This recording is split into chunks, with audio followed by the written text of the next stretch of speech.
ஜீ Tamil Saregamapa little champs season 5ல் இந்த வாரம் ராஜா ராணி சுற்று. இந்த ஒரு சுற்றுக்கு வந்து ஸ்பெஷல் கெஸ்ட்டாக லைக் படத்திலிருந்து நம்ம கிருத்தி ஷெட்டி மற்றும் கௌரி கிருஷ்ணன் 2 பேருமே வந்திருக்காங்க.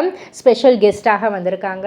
ஸோ 2 பேருமே இந்த ராஜா ராணி சுற்றை வந்து பயங்கரமாக வந்து என்ஜாய் பண்ணாங்க. இன்னும் சொல்லணும்னா கிருத்தி ஷெட்டி வந்து சொன்னாங்க, என்னுடைய பாட்டி இந்த ஒரு நிகழ்ச்சியை ரொம்பவே விரும்பி பார்ப்பாங்க. அவங்க விரும்பி பார்க்குற ஒரு நிகழ்ச்சிக்கு நான் வந்திருக்கேன்னு நினைக்கக்குள்ள எனக்கு ரொம்ப ரொம்ப சந்தோஷமாக இருக்குது அப்படின்ற மாதிரி சொல்லியிருந்தாங்க. அண்ட் கௌரி கிஷன் வந்து எல்லாருமே வந்து எக்ஸ்பெக்ட் பண்ணாத ஒரு விஷயம் பண்ணாங்க. அதாவது நம்ம ஜட்ஜ் ஸ்வேதா கூட இணைந்து மின்னலே மின்னலே அமரன் படத்தில் இருந்த ஒரு பாடல் இருக்கு இல்லையா, அந்த பாடலை வந்து பாடியிருந்தாங்க. ரொம்பவே சூப்பராகவே வந்து பாடியிருந்தாங்க. ரசிகர்களுக்கும் சரி, ஜட்ஜஸ்க்கும் சரி, ஆடியன்ஸ்க்கும் சரி ரொம்பவே வந்து பிடிச்சிருந்துச்சு. ஸோ கண்டிப்பாக இந்த ராஜாராணி சுற்று வந்து என்டர்டெயின்மெண்ட்டில் குறைவே இருக்காது அப்படின்னே வந்து சொல்லலாம். இதை பற்றி நீங்கள் என்ன நினைக்கிறீங்க, உங்களுடைய கருத்து என்ன அப்படின்றத கீழே உள்ள கமெண்ட் பாக்ஸில் குறிப்பிட்டு சொல்லுங்கள். மறக்காம சேனலில் சப்ஸ்கிரைப் பண்ணி பக்கத்தில் உள்ள பெல் ஐக்கானை கிளிக் பண்ணிவிடுங்க.